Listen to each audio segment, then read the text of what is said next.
Number 7018, Roe against Wade.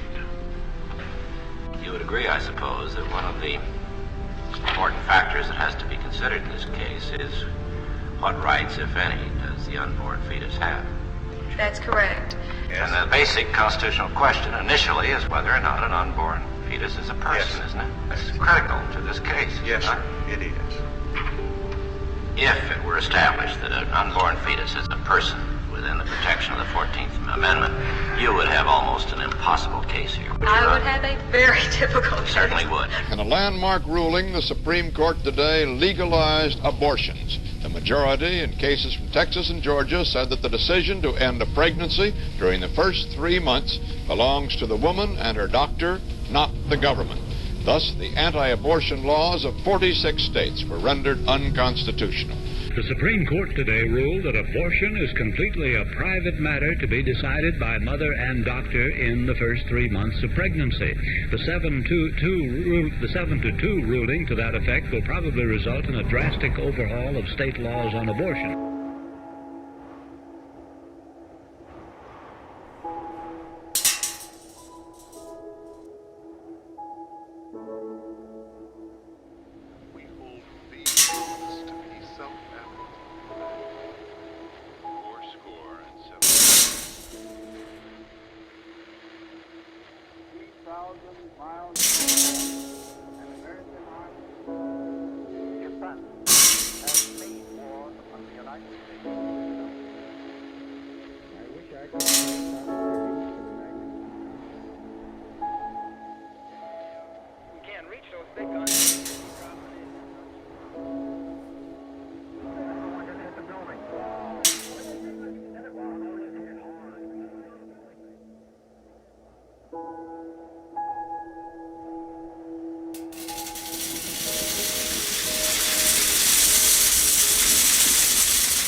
I think the greatest sin in the world is bringing children into the world. Disease from their parents that have no chance in the world to be a human being, practically. Delinquents, prisoners, all sorts of things just marked when they're born. That, to me, is the greatest sin that people can commit.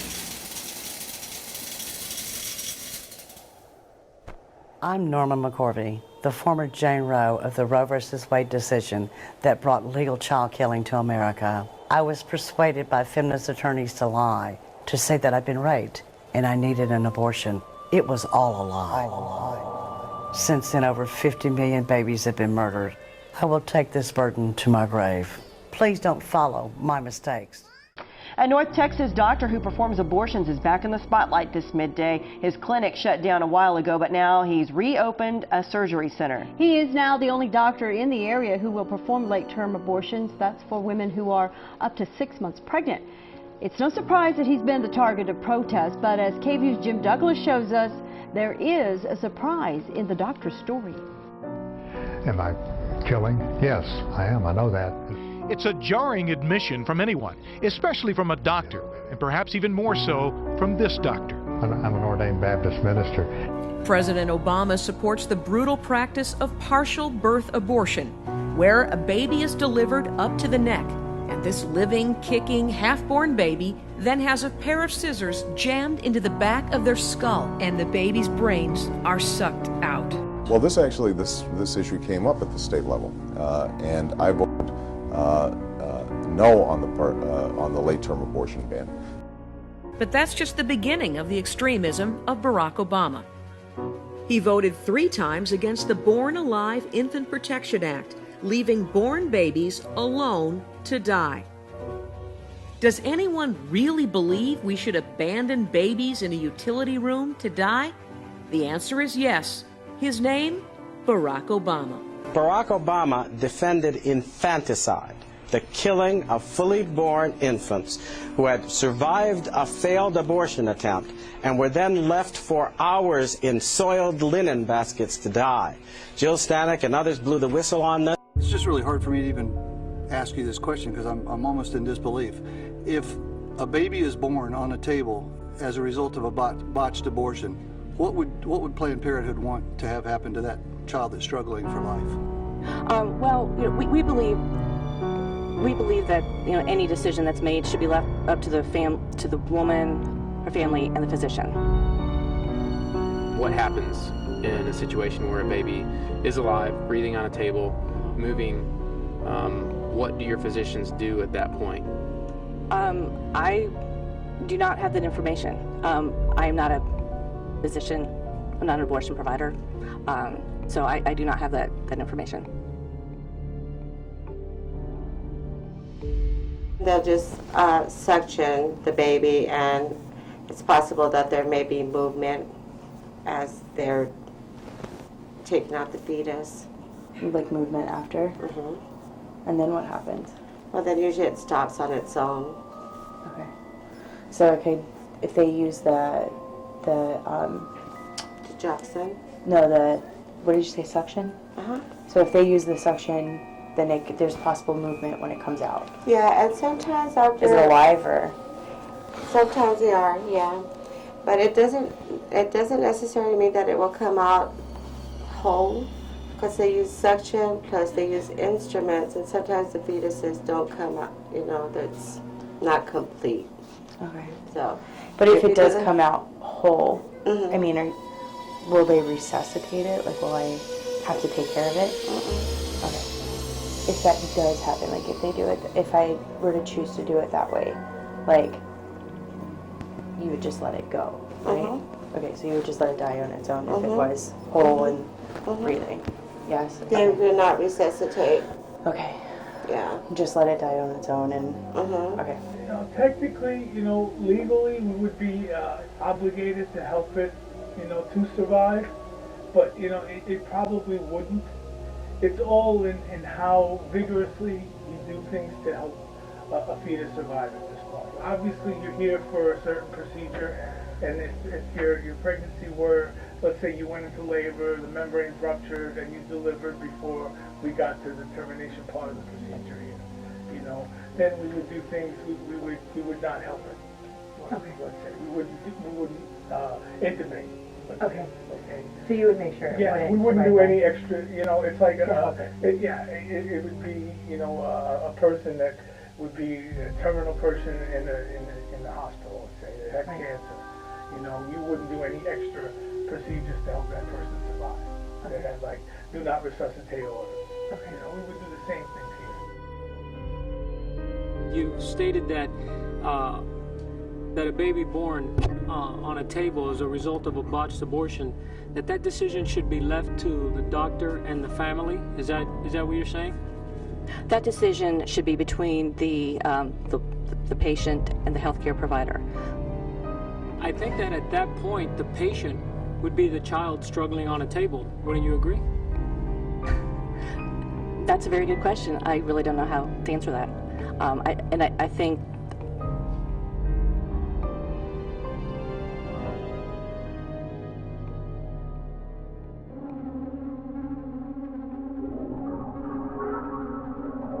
in my heart and my mind, life begins when the mother thinks it begins, not when anybody else thinks it begins. For some women, it's before they conceive. For some women, it's never. Even after they deliver, it's still a problem, not a baby. Like, is it already fully It's not developed? fully developed. It doesn't even look like a baby yet. It doesn't? Technically, it has its organs, it has parts, like we all have parts, but it's not done. So, does it have a face or all of that stuff? Or? Yeah, kind of. Okay. Yeah. I mean, it has what's developing too. Right. Okay. Does that make sense? Yeah. Okay. I don't want you to torture yourself. We induce it demise, intrauterine demise. What does demise mean? Death. We use a Suction. combination of suction and then real instruments to literally go in and grab and pull pieces out. Okay. Okay. So maybe that's a little more graphic than I usually describe it. So I'll have a dead baby in me? Will it start to decay or something? Oh. So it's like putting meat in a crock pot. Okay, it doesn't get broke, but it just gets softer it doesn't get infected or... Okay, so the dead baby in me is like meat in a crock pot. Pretty much, yeah, kind of much. All right, all right. Slow cooker. To insert the injection, it's going straight into the sac and into the pregnancy, okay? It's bottom down. It'll insert through the baby's bottom, okay?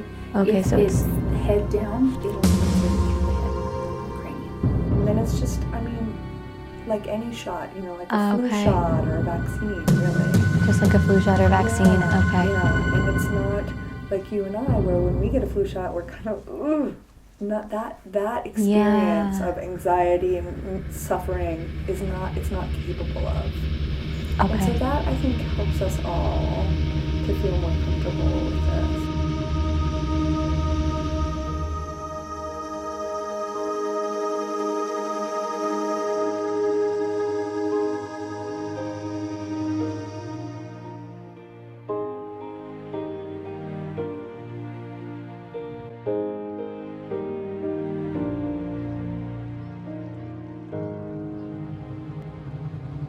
Make sure women have access to quality, affordable health care, and as long as we've got to fight to protect a woman's right to make her own choices about her own health, I want you to know that you've also got a president who's going to be right there with you, fighting every step of the way.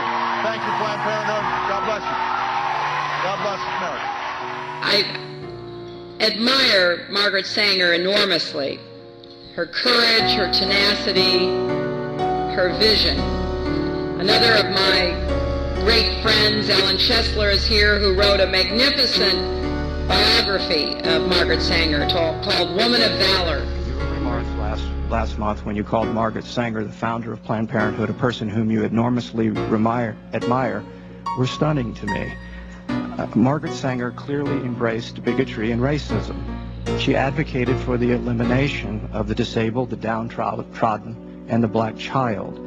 In one of her writings, she said, "Today, eugenics is suggested by the most diverse minds as the most adequate and thorough avenue to the solution of racial, political, and social problems." The National Portrait Gallery website provides a brief description of Sanger, describing a concerned crusader who fought with the courage of a wounded tiger for the promotion of birth control.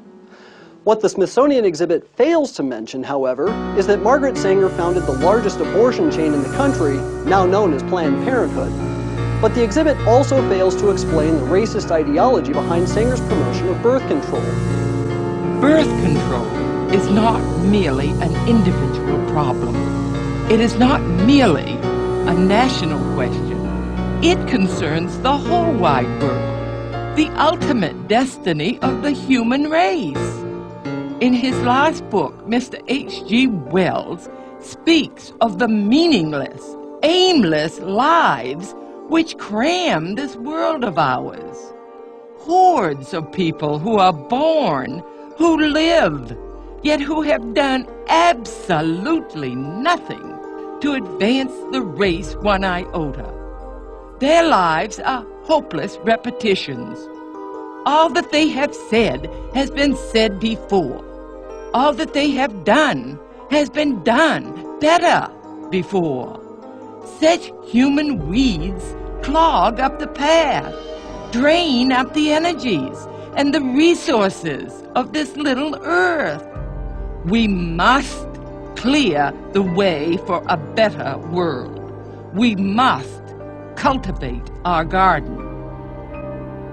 In 1922, Sanger wrote a book entitled The Pivot of Civilization.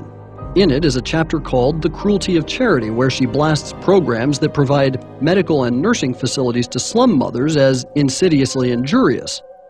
In the same book, Sanger called for the cessation of charity, for the segregation of morons, misfits, and the maladjusted, and for the sterilization of genetically inferior races. She also argued that organized attempts to help the poor was the surest sign that our civilization has bred, is breeding, and is perpetuating defectives, delinquents, and dependents. The Birth Control Review was Sanger's official publication for the American Birth Control League, and in 1932 she outlined her plan for peace.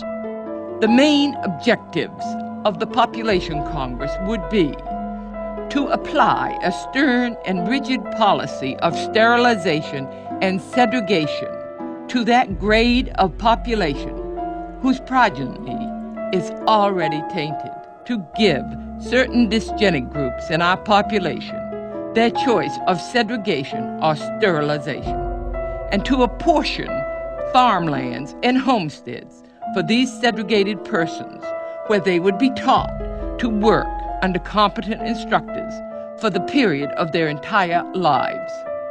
Sanger's admiration for the eugenics programs of Nazi Germany were well known at the time. In 1933, the Birth Control Review published Eugenic Sterilization, an Urgent Need, by Ernst Rudin, who was Hitler's director of genetic sterilization and the founder of the Nazi Society for Racial Hygiene. In her praise for the eugenics programs in Germany, Sanger called for the implementation of such programs in the United States, specifically targeting African Americans. The following editorial was published in the 1932 issue of the Birth Control Review. The Negro problem is one of the most complicated and important confronting America.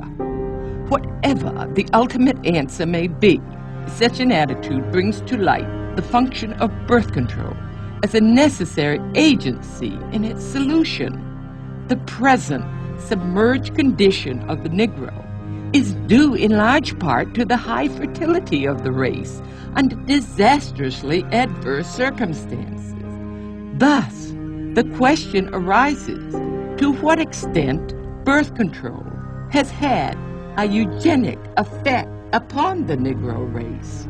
If any question should remain about Sanger's racist agenda, a 1939 letter she wrote to Dr. Clarence Gamble should remove all doubt. We should hire 3 or 4 colored ministers, preferably with social service backgrounds and with engaging personalities. The most successful educational approach to the Negro is through a religious appeal. We don't want the word to go out that we want to exterminate the Negro population. And the minister is a man who can straighten out that idea if it ever occurs to any of their more rebellious members.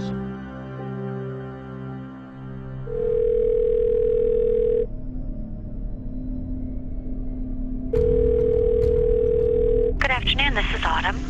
Hello, Autumn. I'm interested in making a donation today. Fantastic. What about abortions for the underprivileged minority groups? I want to specify that abortion to help a minority group. Would that be possible? Like the black community, for example? Certainly. Okay.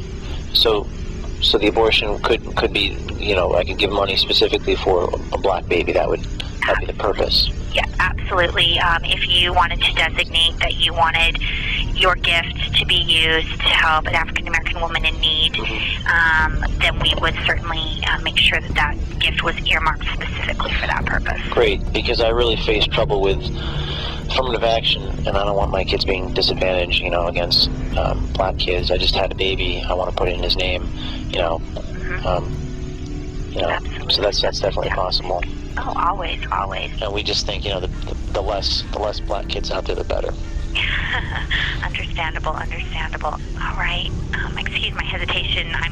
This is the first time I've had a donor call and make this kind of request, so I'm excited, and I want to make sure I don't leave anything out. Hello, this is Irene. Hi, I'm interested in making a donation. I'd like to fund one abortion. Okay. I was wondering if that would be possible. Yes, we can definitely put that. Can I make the donation specifically for a minority group? Like a specific group of color, or like a group of... I mean, I want the abortion to be for an African American baby. Okay. And I was wondering if that could be possible. The exact amount we charge right now is $450 for an abortion. Okay, $450. And we can definitely designate it for an African American. Wonderful. If I wanted to help fund multiple abortions, could you also specify that this can be done for a specific group? Great. Well, I'm really excited, because I really face trouble with affirmative action. And I don't want my kids to be disadvantaged, against blacks in college, and the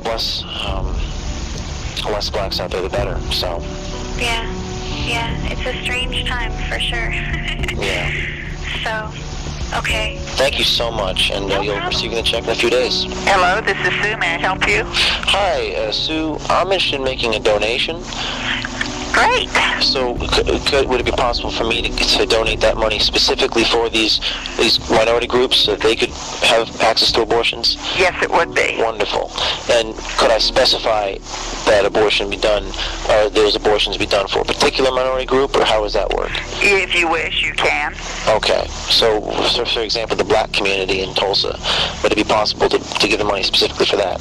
You sure can. Wonderful. Great. The abortions will be done specifically for the black community abortions. I will mark it in such a way that definitely it will. On a black baby? Yes. Thank you. Great. Okay. So can I give you my credit card number? Yes. Planned Parenthood Administration, this is Lisa. And who am I speaking with now? My name is Lisa Hutton. Lisa Hutton, what's your position? Administrative Assistant. Okay. When I underwrite abortion, does that apply to minorities too? If you specifically wanted to underwrite an abortion for a minority person, you can target it that way. You can specify that that's how you want it spent. Okay, yeah, because there's definitely way too many black people in Ohio, so I'm just trying to do my part.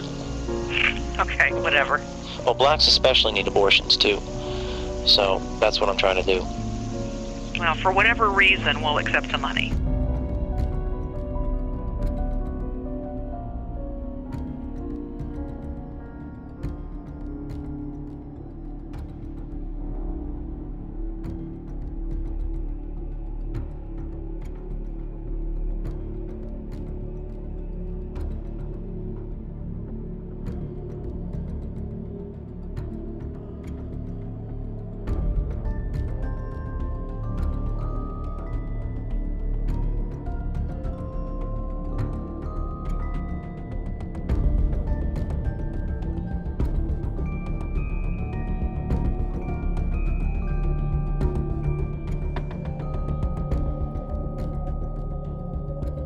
You and your brothers and sisters were known as, quote, children of the devil, end quote.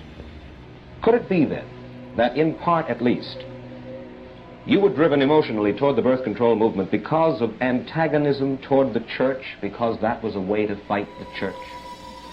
No, I don't think I had anything of the kind in mind.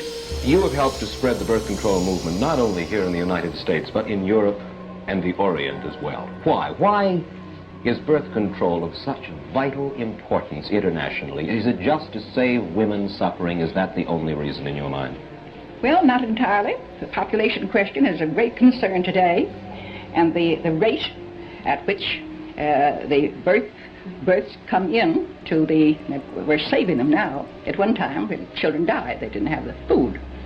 Today, our population all over the world is getting certainly better consideration and better conditions than they had at the time that I was there. Do you feel that birth control is essential to keep millions of people across the world from starving?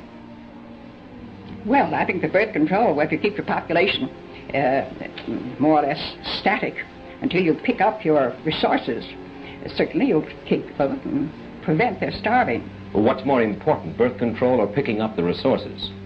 Well, picking up the resources, there's just a limit to that, too. There's just so much. Take Japan. And she cannot feed. They've had the best experts come there when MacArthur was there. And the best experts have said they have 20 million more people than they can feed. She's got to be fed outside in some way. She's got to have that kind of help if she's going to keep from fighting. But certainly around the world there is potential agricultural land that is not being properly used now. Just this past year, on May 21st, the New York Times summarized an important study of the world's food resources made by Professor James Bonner of the California Institute of Technology. Professor Bonner says the world is not using 1 billion acres of potential agricultural land, and he adds that if this land were used and present agricultural land were improved, the entire world could be fed adequately, even if the population increased by 1/3 in the next 50 years. Oh, Mr. Wallace, you hear so many fantastic things of what can happen, what may happen. This and that, I've heard it for the last 30 years anyway, to what could be done, but it's never done. I never heard of anyone that would agree with that we could have another in the world. Another third. Well, You say that originally the opposition was in all law, and you have to fight against that. Today, your opposition stems mainly from where? From what source? Well, I think that the opposition is mainly from the hierarchy of the Roman Catholic Church. Of the Church. Well, now hierarchy. Of the hierarchy of the Church. You feel that the parishioners themselves, the lay people in the Church, are not against birth control? I feel they come to all of our clinics just the same as the non-Catholics do. Exactly the same. Well, let's look at the official Catholic position, opposition to birth control. I read now from a church publication called The Question Box. In forbidding birth control, it says the following. It says, the immediate purpose and primary end of marriage is the begetting of children. When the marital relation is so used as to render the fulfillment of its purposes impossible, that is by birth control, it is used unethically and unnaturally. Now, what's wrong with that position? Well, it's very wrong. It's not normal. It's not, it has the wrong attitude toward marriage, toward love, toward the relationships between men and women. Well, the natural law, they say, is that, first of all, the primary function of sex in marriage is to beget children.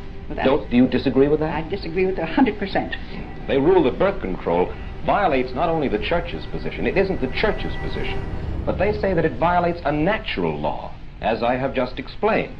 Therefore, birth control is a sin, no matter who practices it. Now, the violation of the natural law, according you certainly can take no issue with the natural law as the hierarchy of the Catholic Church regards it. Well, I certainly do take issue with it. And I think it's untrue, and I think it's unnatural. Let's look at another argument against birth control, Mrs. Sanger, published in Red Book magazine in March of 1956. It says birth control is a devastating social force which tends to weaken the moral fiber of the community. Immunity from parenthood encourages promiscuity, particularly when unmarried persons can so easily avail themselves of the devices. Do you doubt that? I doubt it. You do? Certainly. Then let me read from a news story in the Philadelphia Daily News on June 10th, 1942. The story quotes you as urging the Women's Army Auxiliary Corps to give its members, quote, preventive measures against pregnancy, end quote. And you add, quote, abortion and illegitimacy are bound to result if the government doesn't recognize human nature, end quote. In other words, you were not advocating Christian morality, but rather ways for single women to avoid bearing illegitimate children. Where was this taken from? Philadelphia Daily News, June 10, 1942, direct quote from Margaret Sanger. I doubt it. I don't believe I ever made such a remark. Well, in the same vein, in your autobiography, which you cannot disavow, you wrote the following about sexologist Havelock Ellis.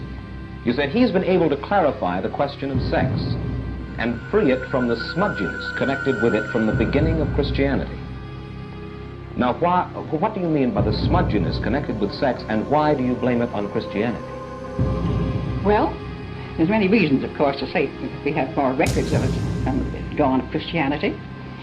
And I think I was speaking of Havelock Ellis as having clarified the question of homosexuals, making the thing not exactly a perverted thing, but a thing that a person is born with, different kinds of eyes, different kinds of structure, and so forth, that he didn't make all homosexuals perverts. I felt that he helped clarify that to the medical profession and to the scientists of the world, as perhaps one of the first ones to do that. That's one of the things I meant in that. Miss Sanger, do you disagree that Catholics, or do you feel that Catholics should not have a right to have a say when a city administration contemplates spending their tax dollars on birth control or the dissemination of birth control information, something that Catholics believe is sinful?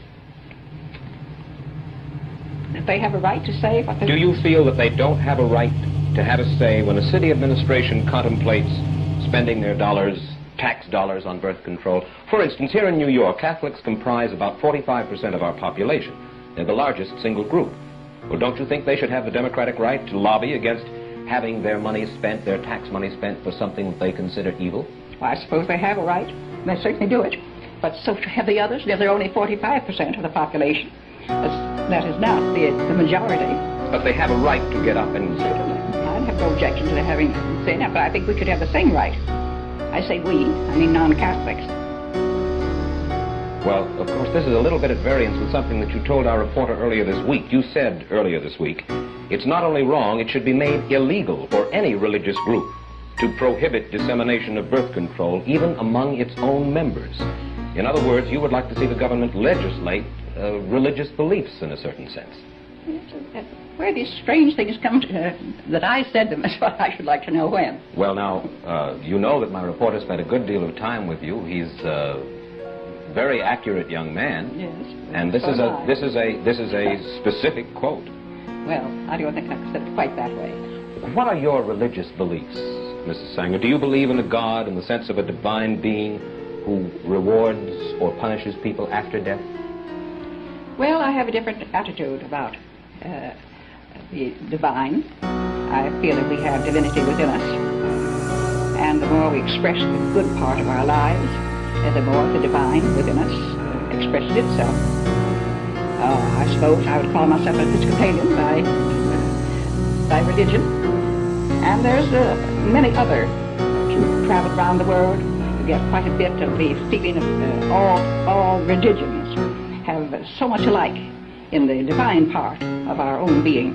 And I suppose you just couldn't put that in a book, or you couldn't put it into a phrase or a sentence. Do you believe in sin? When I say believe, I don't mean to believe in committing sin. Do you believe there is such a thing as sin? Well, I think the greatest sin in the world is bringing children into the world that have disease from their parents, that have no chance in the world to be a human being, practically. Delinquents, prisoners, all sorts of things just marked when they're born. That, to me, is the greatest sin that people can commit. But sin in the ordinary sense that we regard it, do you believe or do you not believe? Well, what would they be? Do you believe that infidelity is a sin? Well, I'm not going to specify what I think is sin. I've stated what I think is the worst sin. Yes, but then you asked me to say what, and I said what, and you refused to answer me? Yes, I don't know about infidelity. It has so many personalities to it, and what a person's own belief is. I couldn't generalize any of those things as being sin. Murder is a sin. Well, that's naturally a thing. Murder is a sin or not. It's a terrible act. May I ask you this? Could it be that women in the United States have become too independent, that they've followed the lead of women like Margaret Sanger by neglecting family life for a career? Let me quote from your biography describing your second marriage to Noah Slee.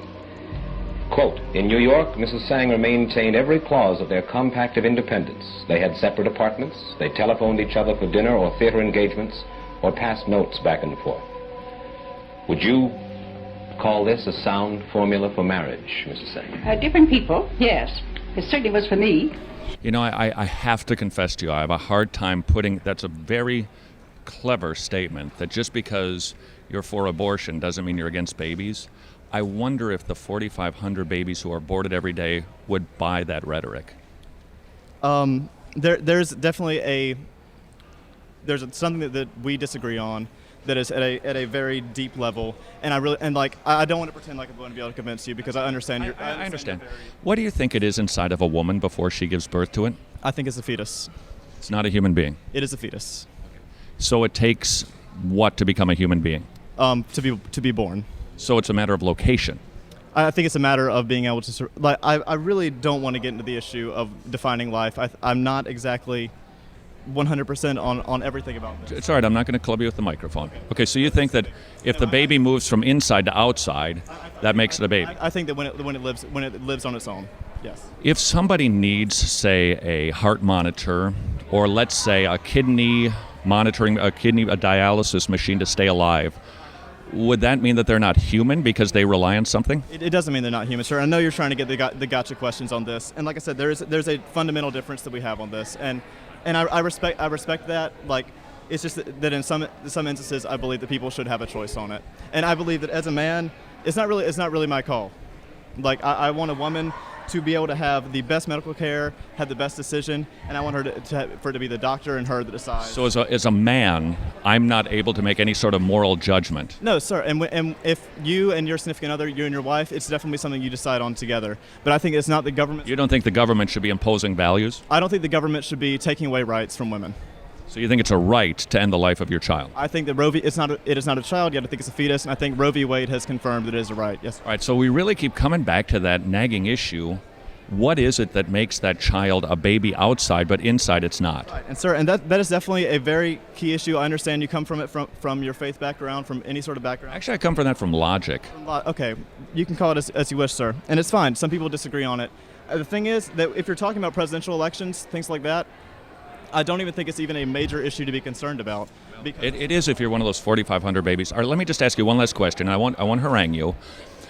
If that baby, that thing inside, all right, would you be at least willing to say we're not sure if it's a human being as opposed to just a blob of tissue? Is it possible that you could be wrong on this issue? I mean, I'm not going to say that I'm 100% certain on everything in the world. So if that's the case, if it could actually be a human being... It will be a human being eventually. That's okay, so either way, you're impeding the life of a human being because it will be. So it's just a matter of time. Sir, I believe that women should have a right to choose. I believe that a right to choose to potentially put an end to the life of their own child. Sir, I believe that we should be working as best we can to reduce abortion. That's just hasn't happened though. I know, but there are ways to go about it. But increased contraception access, which I don't know if you agree with that or not either. But that is one way to get around it.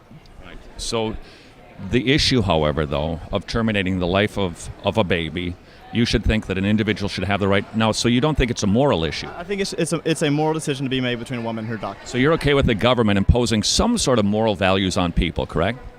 I trust you are. You think it's wrong to rape or to beat somebody up. That's correct. Sir, I think we're good here. All right.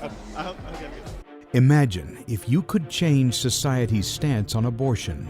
How do you feel about the issue of abortion? I think in some situations it can be necessary. So have you just changed your mind about abortion? Yeah. Would you ever vote for someone who is for the killing of children in the womb? No. I believe in someone's right to choose. You're going to change your stance on it? Yeah, it's definitely making me think, yeah. I feel like it's more of a choice. Yeah, when you put it that way, it does change your mind. Would you vote for someone who is pro-abortion? Yeah. So have you just changed your mind about abortion? Yes, I have. I believe that people have the right to choose. So have you just changed your mind about abortion? Yes, I've just changed my mind about abortion. So you're going to vote differently in future? Yeah. You mean that? Yeah. Sometimes it's necessary if you're in the situation where you can't support a child. So you're saying that you're changing your mind about abortion right now? Yes. Yes. It's a woman's right to choose, and every situation is a different situation. So you're going to vote differently and think differently about this? Yeah, I think I would. I think I definitely would. I'm for abortion. It's never okay to kill a baby in the womb. Okay, so you're going to change your mind about abortion? Yes, I am. You're going to vote differently in future? Yes, vote against abortion. So, I used to think science would win the day for us, but now I know our arguments are no longer rational and we're no longer arguing from any position of sanity. So let me give you some examples of what I'm talking about. Do you know that if you legally, the law is written with the word molest, if you molest a bald eagle egg, so you're on a hike and you come across a nest with eggs in it, and you're like, oh, look how cool these eggs are. You take a little selfie with the egg, post it on your Instagram, somebody sees it, you know that you could be fined heavily and put in prison for molesting a bald eagle egg, also a sea turtle egg, but you can suck a living baby limb from limb as it screams out of the womb, and it'd be perfectly legal. To put on top of it even more insanity, let's say you get in your car and you're on the way to the clinic to have an abortion and a drunk driver runs a red light and slams into your car and you lose the baby. Do you know that person could be tried for involuntary manslaughter? And yet, if you got to the clinic, you're well within your legal rights to go ahead and have the baby sucked out and vacuumed. Like, this is madness, right? Like, this is seared conscience stuff. This is arguments that are outside the realm of rational thought. It really is crazy. This idea that a woman's body is her own and she can do whatever she wants is not true in any domain of society.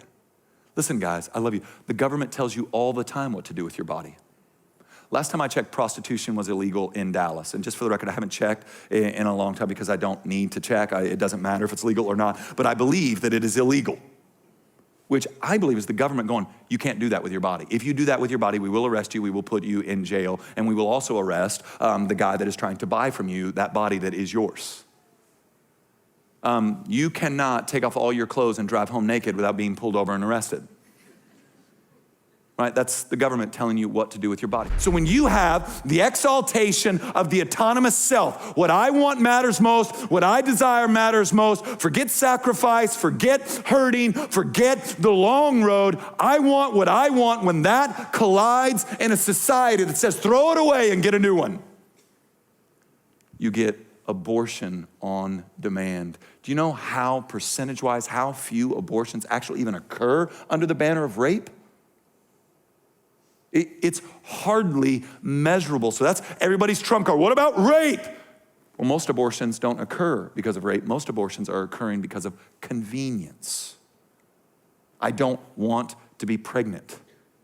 I didn't plan this. I looked her straight in the eye and I said, Daphne, I killed my baby. He said, you have two choices. You either get out or you get an abortion. I thought that a baby would mess up my life and he would marry me with a child. We went into the schools with sex education programs that we knew would increase the sexual activity and therefore the pregnancy rate.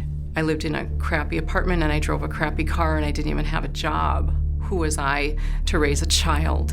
As the nurse was performing the ultrasound, I watched her and she was looking at my baby on the monitor. And I asked her, I said, can I see my baby? And she took the monitor literally with her hands and turned it away from me. And I turned to look at the screen and thought, that looks like a baby. Well, she got very upset and yelled at me and said, turn around, don't you dare look at that. I did not believe that it was a baby inside of me at the time. I was told it was a blob of tissue. They explained it to me that it was a blob, that it wasn't anything yet. But I needed to have this abortion as soon as possible before this blob of tissue turns into a baby. And she told me that it wasn't even a baby yet, that it was just a clump of cells. This is the pregnancy experts saying, there it is, you're pregnant. And then grab her by the bony part of the elbow and squeeze. Do you have your money? Can you do it today? You write your check for $300 and all your problems are solved. Wish somebody told me what really happens. I bought the lie. I now know she didn't show me my baby. She just showed me a dot on the screen so that I would go through with the abortion. When he finished abortion number 1, he ran across the hall. He didn't stop to do a surgical scrub. He did not stop to do operative notes. He went across the hall, changed his gloves, and started abortion number 2. And a very motherly type woman put her arm around me and walked me down the hallway towards the room. I knew what I was doing was not all right, and I knew it wasn't going to be over soon. I knew I had to live with this decision once again for the rest of my life. He began to work on me, and I remember feeling horrifying cramps, and it was worse than they had ever told me. They turned on the vacuum machine, and it was a loud, horrible noise. The sound of that vacuum machine, I'll never forget that noise. The awful sound of the vacuum extracting the baby. The sound of this machine was like this ghoulish generator, and then the pain hit me. I literally felt like my soul was being sucked out that day. It was excruciatingly painful, and I almost passed out. And immediately, the tears just started rolling down my eyes. And I remember laying there crying and wishing that I could stop it, but it was too late. They sucked the life out of my body that I knew I'd never be able to get back. And I knew right then and there I had made the biggest mistake of my life. I heard the sound of the vacuum, and all of a sudden I saw a splattering of the blood, and I knew my baby had to be in that jar. And that memory burned in my mind because I realized that was the only remains of the child that I had had inside of me. And I heard one nurse say to the other nurse, "It's twins."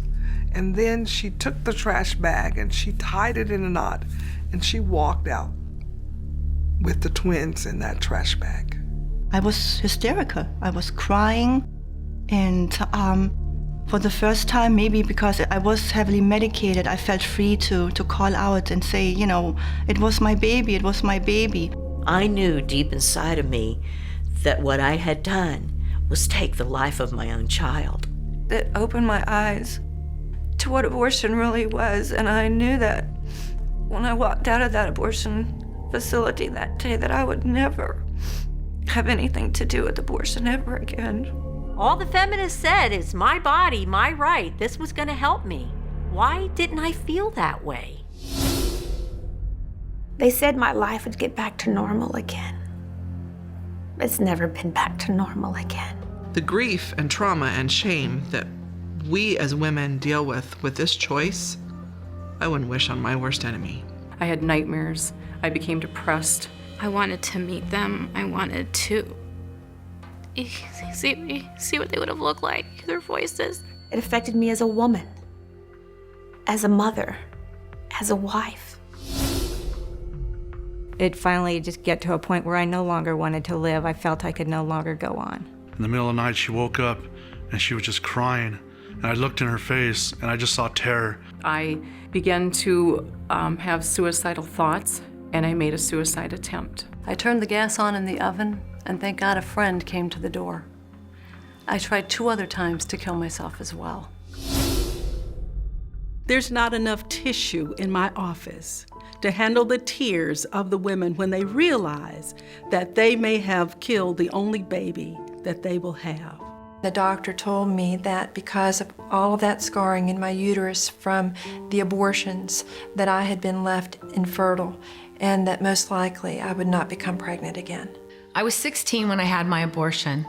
I'm 48 now, and I'm still coming to terms with the fact that I'm never going to have children the normal way. I lay on the table and started thinking, how am I going to tell my husband that I'm not going to be able to have children with him?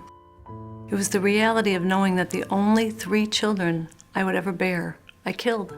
I thought many times, well, I won't be able to be at my little girl's first birthday party. I won't be having those father-daughter talks. I won't be able to take her to school the first day or walk down the football field at homecoming. I'm gonna miss those occasions. I would just encourage any woman that found themselves in the same situation that they would really think twice about it and that they wouldn't let fear lead them to make a decision that they would regret the rest of their life. You don't want to live a life of regrets, wondering what your child looked like, wishing you could hear their laughter, because one day you will experience that if you choose to give your child life. There's life and joy for everyone in America, and that should be from fertilization to natural death. And so I invite you today and always, it's very important to just choose life. Many women have had abortions, and there's no place for them to go, to have the voice, to say it. I think there's a lot of women in hiding because of still the shame of admitting it and its impact in their life.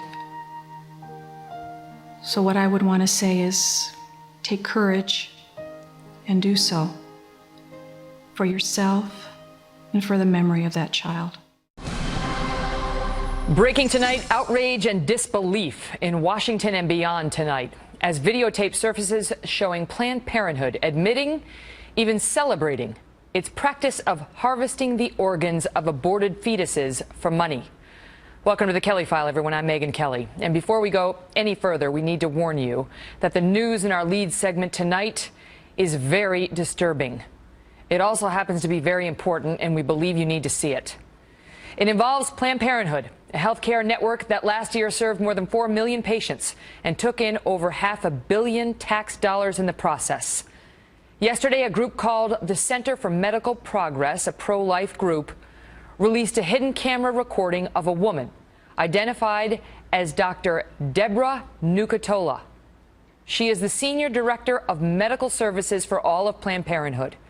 She is seen having lunch with actors who were posing as buyers for a fetal tissue procurement center, and they are asking her about obtaining aborted fetus body parts. Here is just a portion of that video that, as of tonight, has led the U.S. House of Representatives and at least 2 states to launch investigations. And we warn you, it is terribly graphic. How much of a difference can that actually make if you know what's expected or what we need versus? It makes a huge difference. I'd say a lot of people want liver, and for that reason, most providers will do this case under ultrasound guidance, so they'll know where they're putting their forceps. Then a rate-limiting step of the procedure is calvarium. Calvarium, the head is basically the biggest part. Most of the other stuff can come out intact. Right. It's very rare to have a patient that doesn't have enough dilation to evacuate all the other to bring the body cavity out intact and all that. So then you're just kind of cognizant of where you put your brassicas. You try to intentionally go above and below the thorax so that, we've been very good at getting hard, long liver because we know that, so I'm not going to crush that part. I'm going to basically crush below, I'm going to crush above, and I'm going to see if I can get it out intact. And with the calvarium, in general, some people will actually try to change the presentation so that it's not vertex, because when it's a vertex presentation, you never have enough dilation at the beginning unless you have a real huge amount of dilation to deliver an intact calvarium. So if you do it starting from the breech presentation, there's dilation that happens as the case goes on, and often the last you can evacuate an intact calvarium. Yesterday was the first time she said people wanted lungs. I did. And then, like I said, always as many intact livers as possible. People just want liver is people want lower extremities too, which that's simple. I mean, that's easy. I don't know what they're doing with it. I guess they want muscle. A dime a dozen. Senator Ted Cruz is here in moments with a dramatic proposal on this. But first, Trace Gallagher takes us through how Planned Parenthood and its supporters are now defending this video. Trace? Megan, the 2-hour, 42-minute video plus the full transcript was released by the Center for Medical Progress, or CMP, a pro-life group based here in Southern California. The video shows the lunch meeting between the actors posing as the buyers of the fetal tissue and that woman, Planned Parenthood's Senior Director of Medical Services. Now, CMP claims the video documents how Planned Parenthood is selling fetal organs for profit, which is a felony. Listen to part of the conversation where the Medical Services Director talks about the various pricing. Listen. What price range would you? I'm going to throw a number out. I would say it's probably anywhere from $30 to $100, depending on the facility and what's involved. The director went on to say that Planned Parenthood affiliates are nonprofits, but if they can do better than break even, they are, quote, happy to do that, and that affiliates don't want to be perceived as making money off this. But Planned Parenthood claims it is only reimbursed for expenses. CMP also claims that Planned Parenthood is using ultrasound to manipulate the fetus so that it comes out feet first and preserves more organs. Listen again. To bring the body cavity out intact and all that. So then you're just kind of cognizant of where you put your brassicas. You try to intentionally go above and below the thorax so that, we've been very good at getting hard, long liver because we know that, so I'm not going to crush that part. I'm going to basically crush below, I'm going to crush above. House Speaker John Boehner has already called for congressional hearings on Planned Parenthood's abortion practices, and most GOP presidential contenders have also called for pulling federal funding, including Ben Carson. When I first saw it, I thought it was a hoax. But then I came to realize that was actually real, that we have sunk to that level of barbarism, and that it doesn't even bother some people.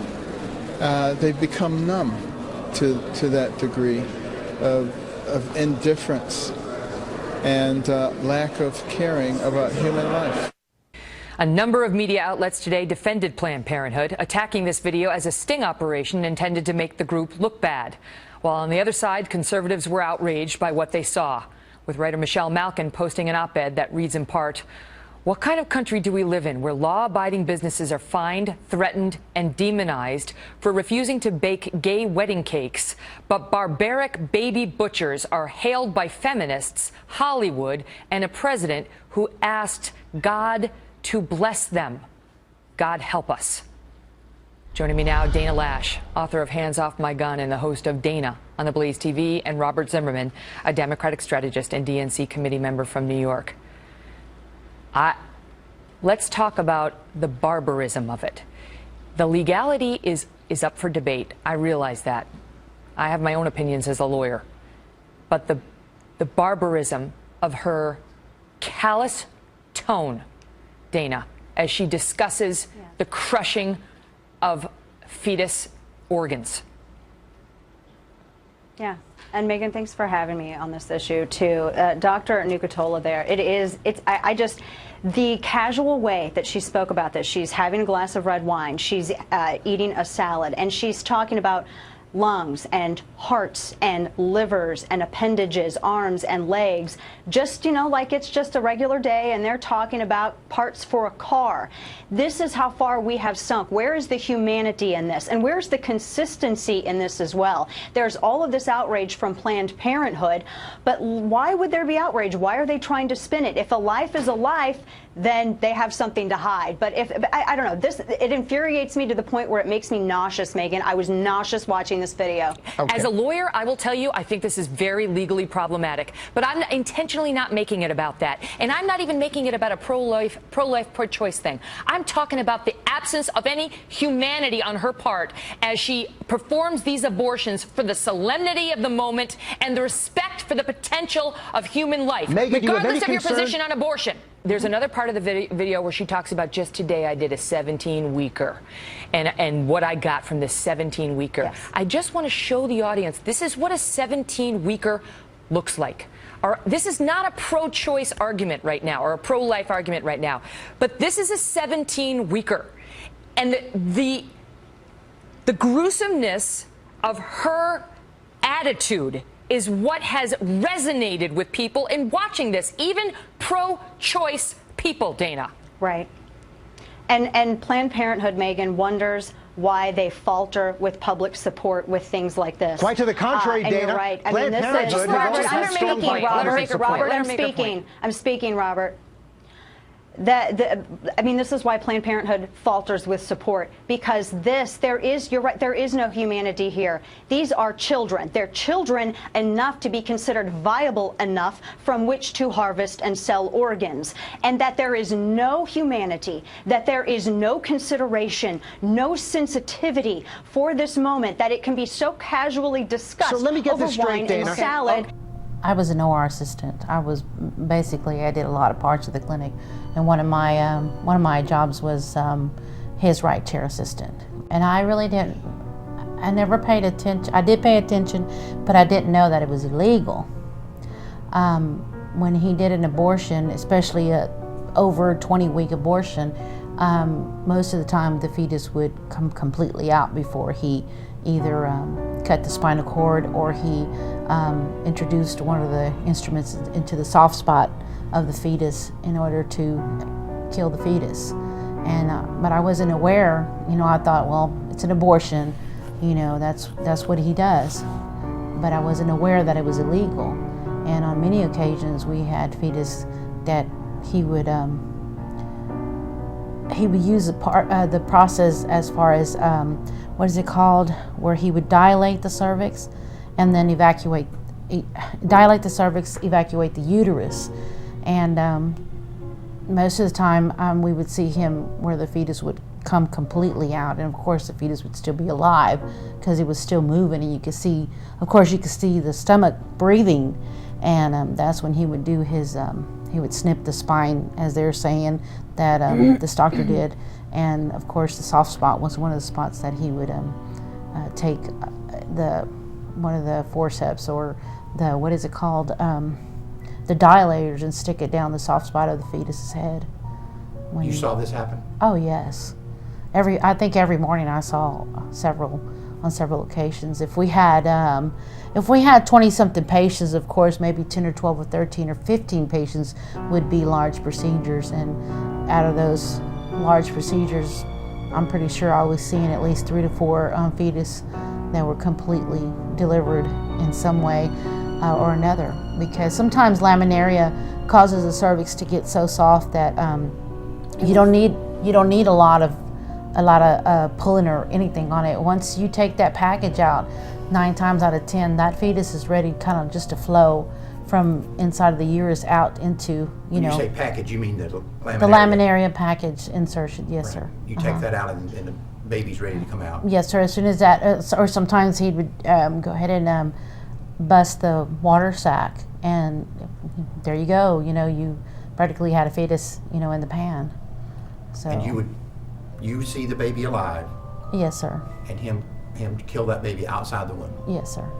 And this would be done by jamming some sort of instrument into the either that or soft spot, or actually twisting the head off the neck, kind of with his own bare hands.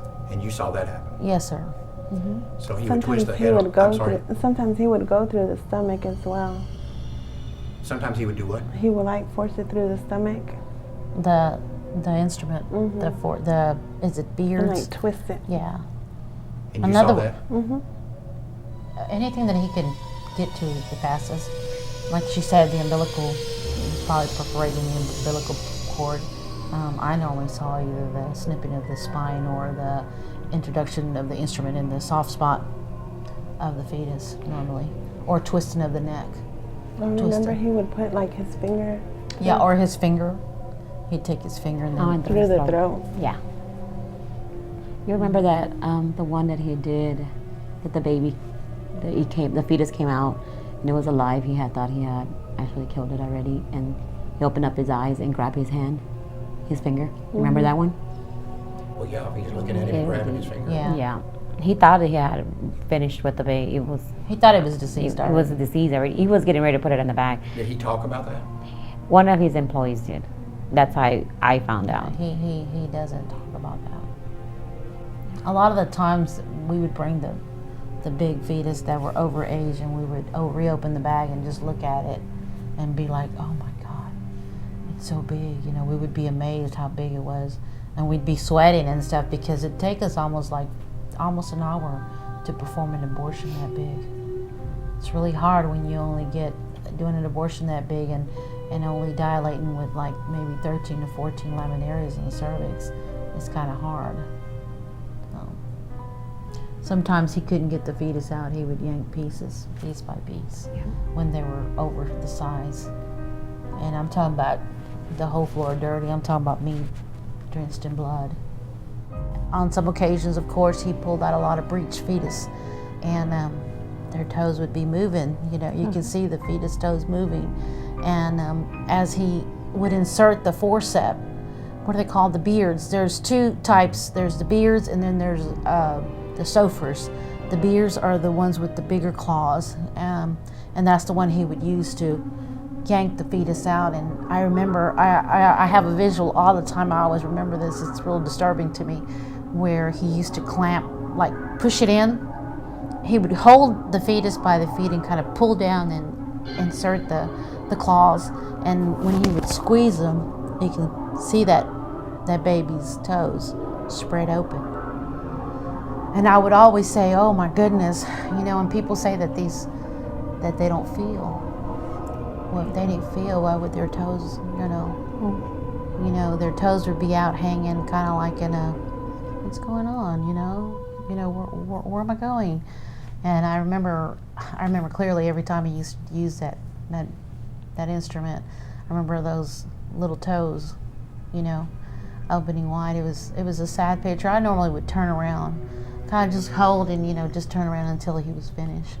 And he would do abortions way over 24 weeks. I mean, there's a big difference in a 24-week fetus, and every week from 24 on up, that 1 week is such a big difference. I'm talking about big fetus. I'm talking about being in the OR about an hour trying to do one procedure that big. I'm talking about being really tired after this procedure from where he could not get this fetus out, you know, and it's very overwhelming. We used to look at each other, and sometimes our tears would come out, you know, with the other assistants. Our tears would come out because it was We would say to ourselves, why? We would always think he's so greedy, you know? And we were not talking about normal price. I'm talking about $4,000, $5,000 for a procedure this big. As long as the patients had the cash, he was going to do it past the 25 weeks. Yeah. Did you ever assist Yes, I did. You did? Mm-hmm. What kind of experiences did you have? The same thing she did is the same thing I did. I would tell Deborah all the time, Deborah, I don't want to go in there, I don't want to go in there. And he would tell me, like, you can do it, you can do it. If you feel like you just can't look at it, just turn your face. There's a lot of things. I mean, from these large abortions, these botched abortions that he was doing, to hurting the patients on the table, to causing some kind of major problem with the woman's, ripping a uterus and not letting the patients know, trying to stitch them back together and send them home with the package of gauze, and then they come back tomorrow so you can pull it out, but never telling the woman, hey, I ripped your cervix. You need to get some kind of, some kind of special, you need to get that looked at, he would never tell the woman. And if he had a patient that asked a lot of questions, he'll prefer for them to be put to sleep. Yeah. Oh, really? Yes. Any little comment that you would make as far as if he were on the table, it was his way of making more money, of course, because deep sedation meant dishing out another $200. So if you is it going to hurt? I mean, this man would walk out the room and say, Deborah, go talk to her, tell her she needs to get put to sleep. And normally it was our job to go convince the girl that she had to get put to sleep. And a lot of them would raise a lot of hell. But they didn't have no choice. They had to do what he said, because guess what? You're going to lose $150. In other words, that was $150 that you did not get back. So a lot of them would either lose their $150 or pay the $200 and go ahead and get it over with. So other employees besides just Deborah and Crystal knew that these sort of things were going on? Yeah. Everybody there. Everybody knows. It's an open book. The women that go there have no idea what they're getting themselves into. A lot of the questions have been, does the baby feel? And I think that would make me so mad, because I would say, why would that matter to you if you're coming in here to kill your baby? Why ask that question? And of course you would want to say, yeah, it feels, but that wasn't your job to say that. Your job was to, whatever it took to get that person in the back. I've never had anxiety before this at all. So I'm looking and I just don't know what's going on. I had no idea this is what was going to be happening, especially my first day. And she has tweezers, and she's like, okay, well, this is the head, this is the arm, this is a leg. And she hands them over. Oh, here you go. Can you show me some of the parts I just showed you? And I grabbed the tweezers. I'm like, because I didn't want to lose this job. I didn't know. I was already stoked to get it. So I did what she said. In the moment I took the tweezers, I put them in the dish. I remember grabbing the leg, and I said, this is the leg. And the moment I picked it up, I could just feel like death and pain. Like, never felt that before. Like, shoot up through my body, and I blacked out, basically. So it's amazing how in just an 11-week-old fetus they can identify the brain, the heart, the liver, lungs, even the sinus, and yet people still want to just call this a mass of cells. Okay, Lila, first of all, before we see the tape, why did you do this? I did this because Planned Parenthood covers up the sexual abuse of young girls that come into their clinics needing help, and they've been doing this across the country for years. There are real cases of girls who speak out later and civilly sue Planned Parenthood in the court of law. I was just in Cincinnati, Ohio. There are two big cases. The little girls went into Planned Parenthood, 14, 13. They said, I'm with an older man. What do I do? Planned Parenthood gets them secret abortions and sends them back to the situations of sexual abuse. Sometimes they're even incest situations. It's absolutely terrible. Okay. And this organization, yes. All right. So wait. So tell me what I'm going to see on this tape now. What is this? Okay. This is the 6th clinic, number 6, in our Mona Lisa, Live Action's Mona Lisa project, going undercover into Planned Parenthood. And what you'll see is going to shock you. In Memphis, Tennessee, the Planned Parenthood employee, the counselor, tells me, I'm posing undercover as a 14-year-old girl, that I should lie to a judge to obtain a secret abortion because I have a 31-year-old boyfriend, supposedly, that I don't want anyone to know about. Okay. So she's perpetuating the manipulation of this young girl. Okay, here's the videotape. And you don't want your parents to know? Because then if they knew, then they would find out about my boyfriend. And he's a lot older. He's just older than you. He's a lot older than you. He's 31. Okay. And how old are you? And is he gonna get in trouble? No. You promise?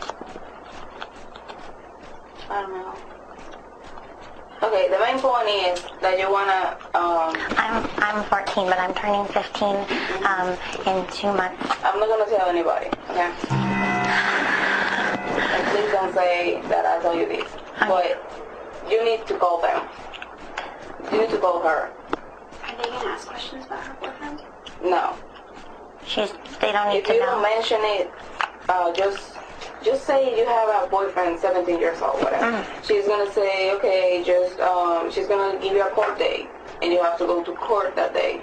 And that day, they're gonna ask you, you wanna have this done? This is your decision, and you're gonna say yes. Okay, the judge is gonna sign a paper, and she's gonna give it to you. He's not gonna ask about my boyfriend. No. I mean, this is absolutely horrifying. Stunning. 14 years old. What has happened now, Twyla? What has happened to the woman who was giving what she thought was a 14-year-old girl advice to go to a court of law, lie to a judge, and protect a 31-year-old man who just impregnated a 14-year-old girl? What happened to the Planned Parenthood girl? Glenn, the horrible thing about this is not the only clinic. This isn't just one employee. I've been undercover in an unnamed number of clinics, many clinics, and we've released 6, actually 8 of them so far, including the Los Angeles ones I did near my school, UCLA. And what we've found again and again, what Live Action has found, is that Planned Parenthood institutionally covers up sexual abuse to procure secret abortions for little girls and then sends them out to the sexual abuser. Nothing has happened to this employee, and Planned Parenthood hardly will even admit that this is going on. Well, they said that they don't know if this is accurate. They're doing their own internal investigations, but they're going to take very they're going to take very strong action because if this is true, this person violated their own internal policies. This isn't just internal. These are laws. Thank you.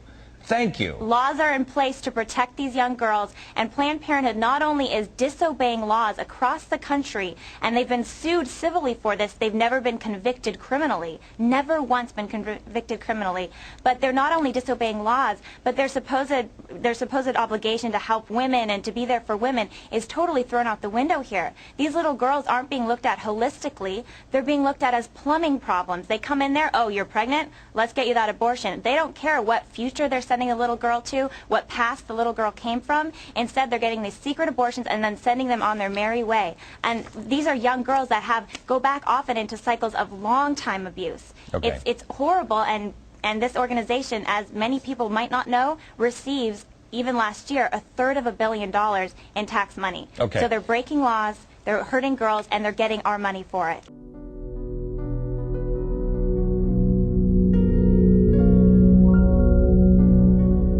We'll be exhibiting at the Medical Directors Council meeting in a couple of weeks, so I don't know if you'll be attending. I'm now the president of that organization. Oh.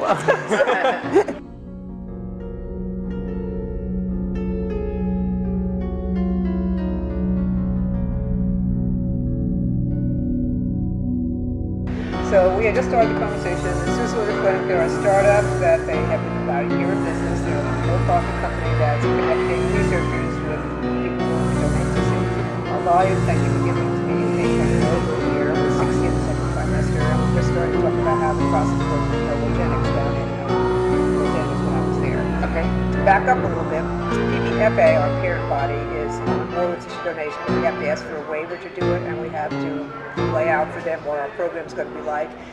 And the mechanics of it was that Heather, a Novogenics person, would come to the site, and our staff would sign the patients up and get consent, and then Heather would look at the tissue and take what she required. So it was logistically very easy for us. We didn't have to do anything. So it was compensation for this. We didn't have to do anything. So it was compensation for this. I want to land with even more. That's how I bought a Lamborghini. There is a new and disturbing bombshell video rocking Planned Parenthood. The latest undercover video describing and showing the black market of selling of fetal body parts. Shannon Bream's on the story live in Washington. Shannon, what are you learning? Good morning. Good morning, Bill. Well, right up front, we have got to warn our viewers. This newest video contains graphic images of aborted fetal body parts. Some of our viewers are likely to find that disturbing. In this clip we're about to roll, provided by the Center for Medical Progress, a tissue procurement buyer is inside a clinic talking to a doctor about pricing for parts and organs from a fetus that was just over 11 weeks into a pregnancy. That 11.6 was pretty good. There was, I mean, there was like 3 or 4 samples we could have taken out of the 11.6, so that would be, you know, if we were doing like, you know, 50 to 75 per specimen, that would be like 200, 300, right? And we'd be comfortable with that. But like, so it's like stuff like this, like we don't want to be like just a flat fee of like 200, and then, you know, it's like. No, and you know, I think the per item thing works a little better just because we can see how much we can get out of it.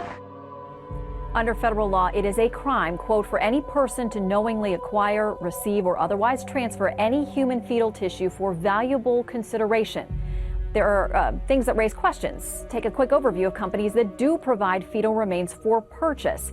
The undercover videos show Planned Parenthood-affiliated doctors quoting potential pricing at $30 to $100 per specimen. But you go online to the ordering system here for STEM Express, one of the companies that reportedly does business with Planned Parenthood affiliates. You will see pricing for a fetal liver, in some cases, at over $24,000 for a single item.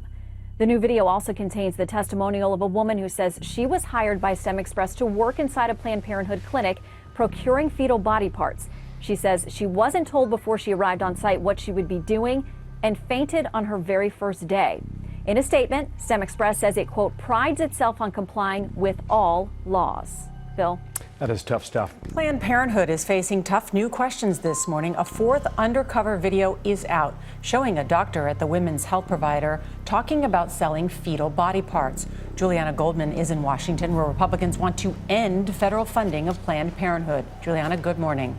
Good morning. It's another secretly recorded video by an anti-abortion group, the Center for Medical Progress. It's part of a 2.5-year sting alleging the organization profits from selling fetal tissue for medical research. It's the second video to be released this week, and the group is promising it won't be the last. The latest and most graphic video features a Planned Parenthood doctor in Colorado discussing providing fetal tissue for a fee. I think the per item thing works a little better just because we can see how much we can get out of it. Going inside a lab and pointing out body parts from an aborted fetus. A bill to prohibit federal funding of Planned Parenthood Federation of America. It's only amplifying calls from Republicans to investigate whether Planned Parenthood is violating federal law by selling fetal tissue for profit or changing an abortion procedure to better harvest organs. The Senate plans to vote next week on a measure that would cut off the $500 million in government funding the group gets each year. These videos are hard for anyone to defend and hit at the moral fabric of our society. On the campaign trail, Senator Marco Rubio connected the controversy to the Minnesota dentist accused of killing a lion in Africa, tweeting, "Look at all this outrage over a dead lion, but where's all the outrage over the Planned Parenthood dead babies?" Hillary Clinton has called the videos disturbing, but on Thursday said Republicans were using them to undermine Planned Parenthood's mission. It's another effort by the Republicans to, try to limit the health care options for women. Now, the White House says President Obama will oppose any efforts to take money away from Planned Parenthood. Clinton has been a longtime advocate for the nation's largest abortion provider, which has contributed to her political campaigns. Planned Parenthood has apologized for the insensitivity of the employee who was taped, and they will continue to answer questions for Congress and others. But for more than a century, Planned Parenthood has provided essential services for women. And I think it is unfortunate that Planned Parenthood has been the object of such a concerted attack for so many years. And it's really an attack against a woman's right to choose, to make the most personal, difficult decisions that any woman would face based on her faith and the medical advice that she's given. So I'm hoping that this situation will not further undermine the very important services that Planned Parenthood provides across our country. And we're, of course, ready to contest any infringement or attempt to suppress or silence our free speech rights and our rights under the First Amendment to publish. The company STEM Express, which is one of the biotech companies that Planned Parenthood is partnered with to harvest their fetal tissue and sell it, STEM Express is trying to suppress a specific video recording of a meeting with their top leadership where their leadership admitted that they sometimes get fully intact fetuses shipped to their laboratory from the abortion clinics that they work with. And that could be prima facie evidence of born alive infants. So that's where they're trying to suppress that videotape, and they're very scared of it. What will the future hold? Laws that protect women and babies from the horrors of abortion. A culture that values life from conception through natural death.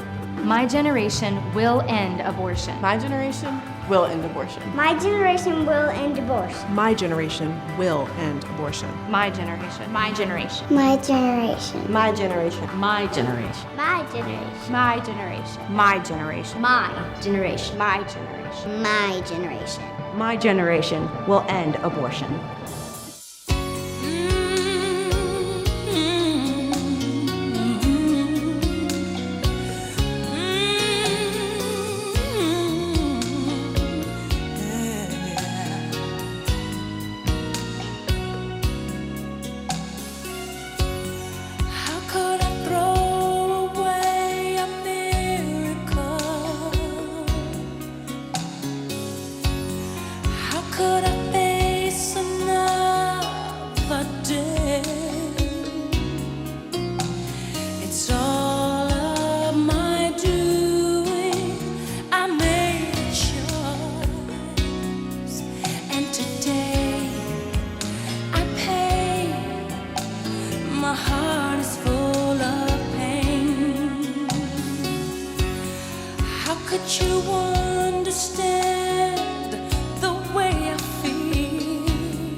Seems the pain is all that I have.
delicate parts. Right from the start, you weren't wanted, fearfully formed to never be born. Now I'm haunted. You were helpless. I was desperate. What have I done? Everything we missed. I can't hold this burden that I didn't let you live.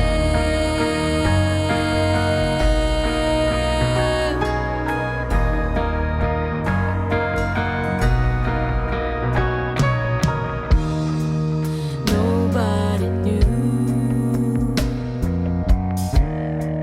what I had made my mind up to do,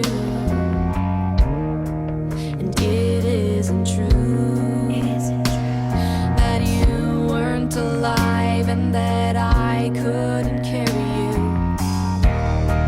Such tiny eyes, what did they see the moment we took your life?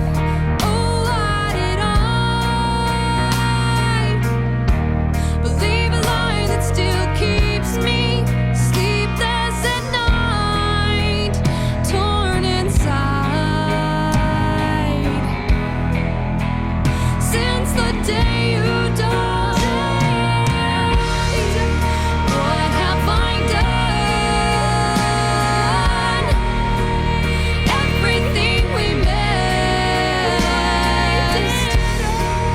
I can't hold this burden that I didn't let you live.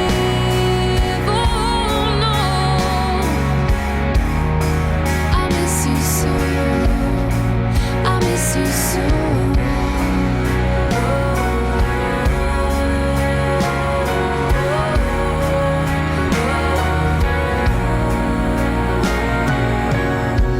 Christ has died to heal my life. Whoa, whoa, whoa, whoa, whoa, whoa. I've let him take all the shame I hide. Whoa, whoa, whoa, whoa, whoa, whoa. I've let him wash my conscience away. Look what he's done. It doesn't matter what I did. No, he took my burden so that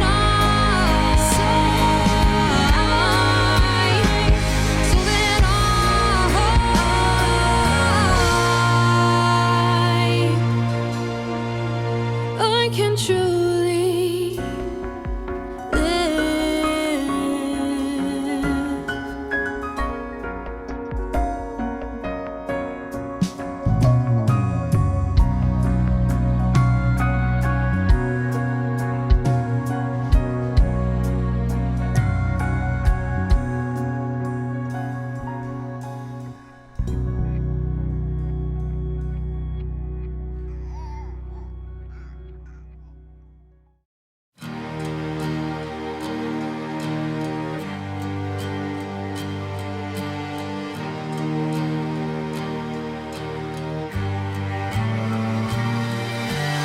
She sat cold in a waiting room, frightened and all alone. Watched the clock tick down, knowing that her baby would soon be gone. Her head slung low, so embarrassed. She was 13 years old. She felt a kick inside as a reminder of a life she couldn't show. Then she heard a voice inside saying, "Run away. It was a mistake, but don't throw your child away." Then she fell into a light sleep, had a dream about a little girl. There was a birthday cake and 3 candles. She was living in another world. She saw the little girl become a woman, living in a happy home. Then she was suddenly awakened by a voice that called her name. They said, don't worry, you'll be fine. You're still young, we see this all the time. Right then the Lord began to speak. You're not taking this one, she's mine. She'll grow up and seek my name. You're not taking her, she's mine. And you're not taking her this time. No, you're not taking her this time. She laid flat on the table. She asked, please, can I talk to someone? But a headstrong woman with a blank stare said, we've got to get this done. Then she cried out loud, please help me. I've got to get to a phone. I need to call my mama to help me find my baby a home. They said, don't worry, you'll be fine. You're still young, we see this all the time. Right then the Lord began to speak. You're not taking this one, she's mine. She'll grow up to seek my name. You're not taking her this time. I decided before time began. Her name is written in the book. They didn't have the power to take her life. They're not taking her, she's mine. You're not taking her this time. No, you're not taking her this time.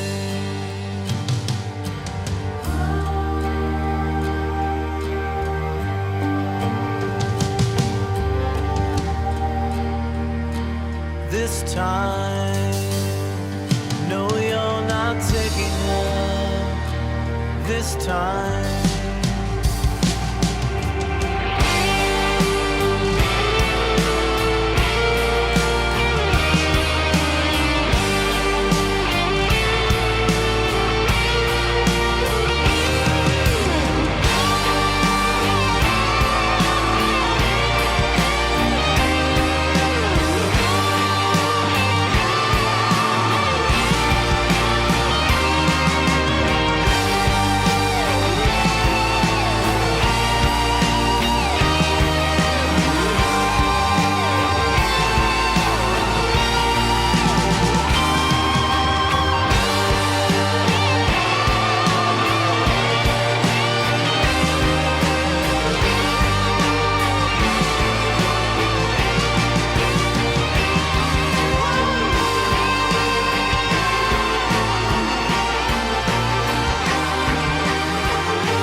Hi, I'm Sammy Elefante. The story you just watched is based on how I was rescued from being aborted.